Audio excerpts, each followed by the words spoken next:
What's up, everybody? This is Jay. I'm P. And this is PandjRelationtips. All right, so today we are talking about communication. Like, this is the number one topic, concern, amazing thing in relationships. So if you are interested on how to keep your relationship, right? If you're interested, just keep on watching.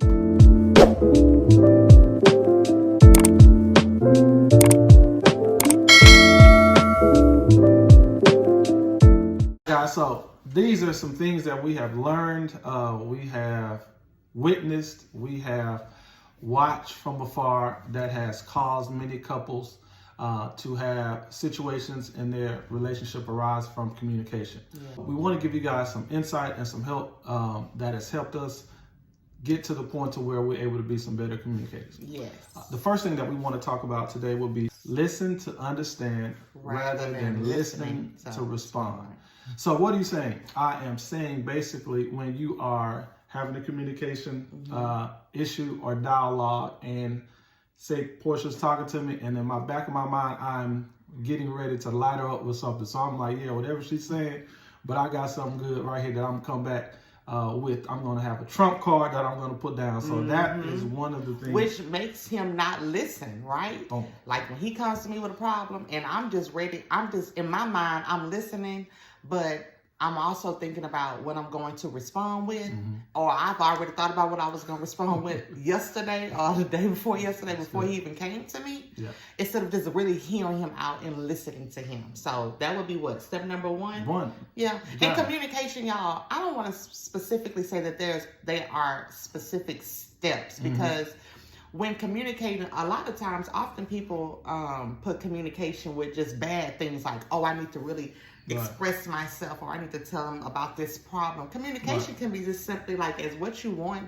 in the bedroom, or what you want, when you go on a date, or what you want out of your relationship, right? So it doesn't always have to be a negative thing. So relationships have different steps, different procedures. You would think so, that's something I've learned, even with helping with other couples. We've learned that, communication is not always a bad thing. You have to do it effectively. Yes. To have a effective relationship. All right. So one was more so listen, right? Number two, I would say pay attention and listen while their partner speaks. So we're looking at our notes here. So how does that look? How do you think that looks in your relationship? Well, you would look at your partner, right? You would listen to them. And if you don't know what they're saying, guess what you're going to do? You're going to ask a question.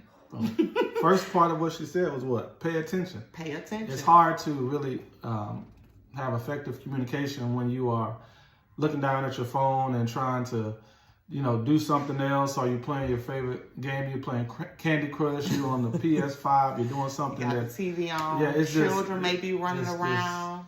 It's a disaster waiting to happen, because it could be something that is important.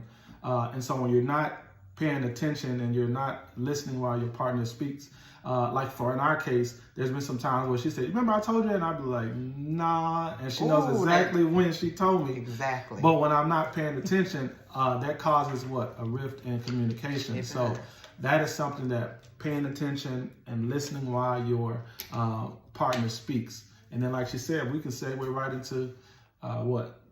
You got to ask a question. If you don't understand. Ask questions. Why not ask questions? Now, don't interrupt and ask a question. When your person or your partner comes to you and they're communicating with you, let them speak. Listen first. Okay, so that's what we said first. Listen to understand. Pay attention. If you do not understand, that's when you wait till they finish telling you, and you ask a question. Now, I'm going to talk about our marriage and our relationship and what we've had going on. When I used to come to him and communicate, and I still have some of these problems I'm still working on, but that's just me. So I would come to Jermaine with a problem. I wouldn't just list one problem. Something had been going on in my mind, and as women, we can hold things. We got tons of things that we're thinking about. And so I would list this problem, I will list another problem, and the third, okay? How can he really hear what I'm saying if I'm listing 3 problems. It was my responsibility to go to my husband and tell him the problem I was having, or this, whatever I wanted him to hear me say.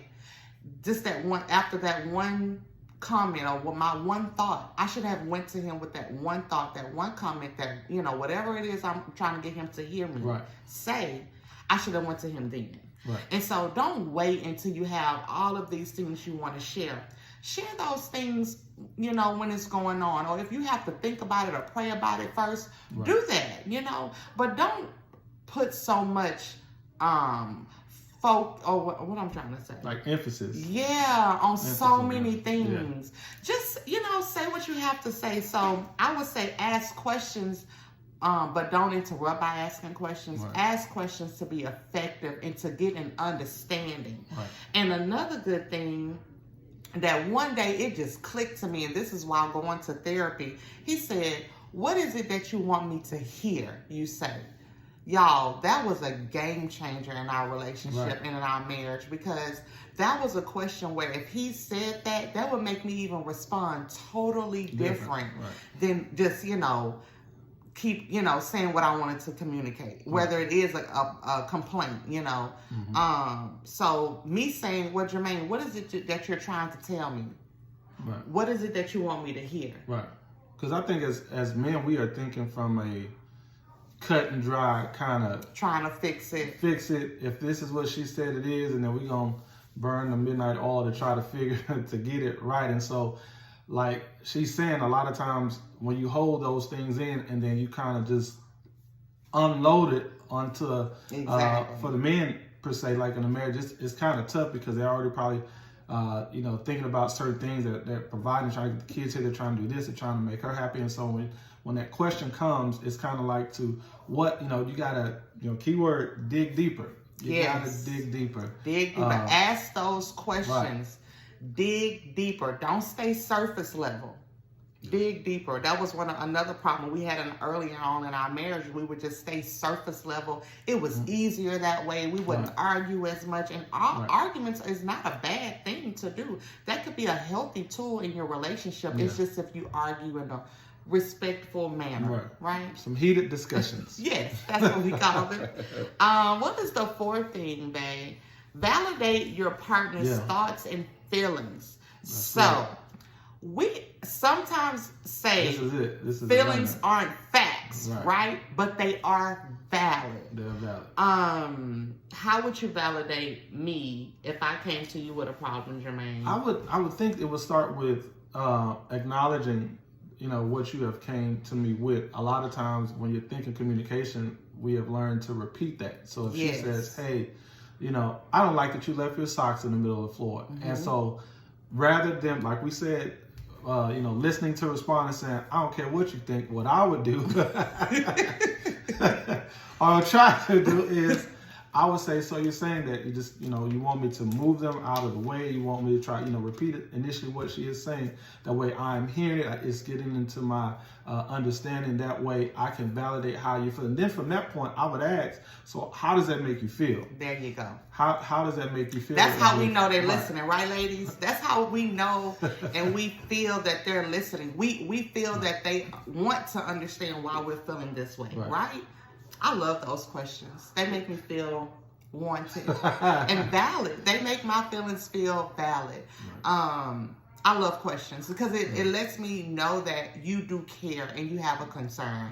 So, validate your partner. You got it. And like I said, she said with the feelings aren't facts, but they're valid when you're saying, okay, I understand that you are feeling such and such way.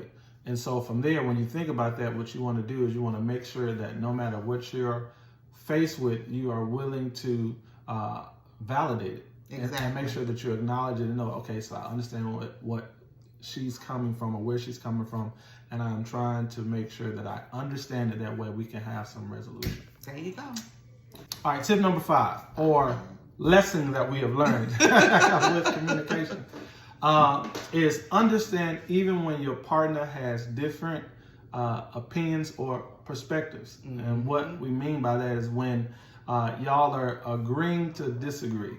And so there's something that y'all can't fully agree on, but you understand their perspective. And I would say that because for the most part, you know who you have met, or you've learned to know, or you're a newlywed, and so you're getting to know. But there are certain people that are stubborn, or they're wanting you to really kind of pursue them so you can pull that answer out. But with communication, you got to understand how even what your partner, makeup is or DNA is, you want to make sure that you understand their perspective, because it comes into play what upbringing, who you've been around, the scenarios that you have faced, the issues or trauma that you've dealt with, anything that could cause a person to try to understand somebody from their point of view, even if it's not the same. So communication causes you to, keyword, to understand. Understand.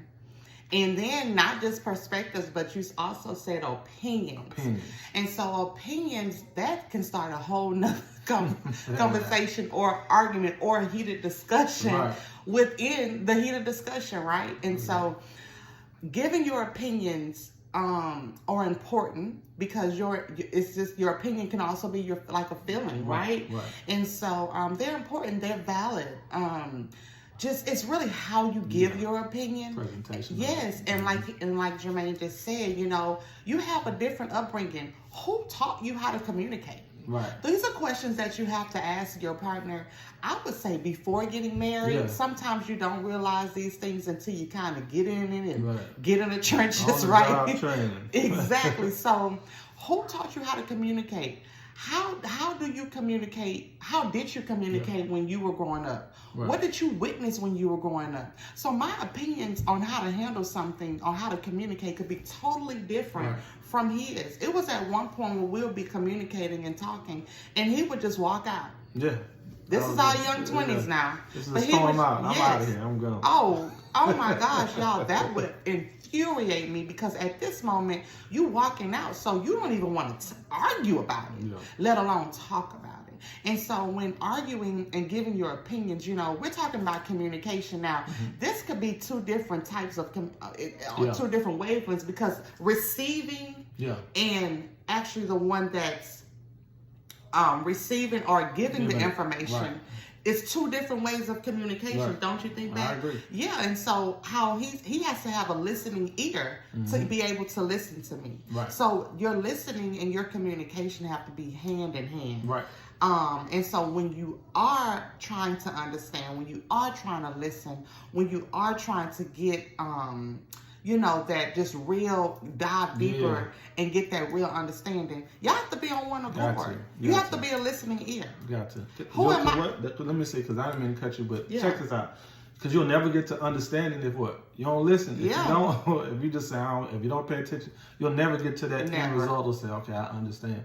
Because it'll always be bickering and back and forth. So it's like, it is imperative that you really take that into consideration, like, to the utmost, because otherwise you'll be finding yourself never understanding, and then from there it's just a snowball effect of we ain't talking, cold shoulders, we don't have anything to say, and then you know where that leads. So it's important that you really practice these things. Yes, practice, and I'm going to say this also: when to communicate. It's great. That is an amazing thing to know about your partner. When to communicate. So not only do you need to learn how to say things, you need to learn when to say them. Right. Is it a good idea for when, your mate is coming home, riding in traffic? We're here in Houston. You in traffic, you've had a long day at work, you got kids, it's hot. I mean, just all these other obstacles that you have to deal with in your life.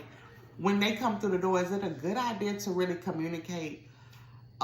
You left those socks in the middle of the floor? It's probably not a good idea. That might have been a text message throughout the day. Okay, I might send a picture. Sometimes I don't communicate anymore. I love this new technology because I'll just send a picture and I won't even say anything. And so at this moment, he's like, oh, my bad. I'm going to get it up. And I'd have got it up because it's petty at the end of the day. But, it's the when to communicate. Right. And so maybe we can just kind of break those things down on when to communicate, on what to say. But we just wanted to briefly talk about communication, how important it is for every relationship to have a good communication, standpoint, just to have good communication. And it's not only in husband and wife. Nope. It's in every relationship. I have to know how to communicate to my children. Every relationship. Sometimes you have to just look at them in their eyes and, and try to get them to understand where you're coming from. And so communication is just key to any relationship. It's the number one factor that's either going to keep you or break you. Number one. Yeah. I'm with you. Okay. Hope you guys enjoyed the video today. The tips that we have gave, the lessons that we have learned or watched or witnessed or even shared with different couples. We hope that it's a journey. So we know that it's going to be something that you can use. It's worth it, y'all. It's worth it. It is. So we got something good for you guys on our next video. Yes. We talk about the things not to do. Not to do when communicating. Man, I'm telling you. And you already know you're going to check a couple of them boxes because we sure did. But hey, we on this journey together. So we thank you guys for watching. Make sure you like, comment, and subscribe. Let us know in the comments what tip that you are working on or trying to get better in. That way we can come alongside you and make sure we're doing the same thing for you. All right. All right. Bye. See you next time.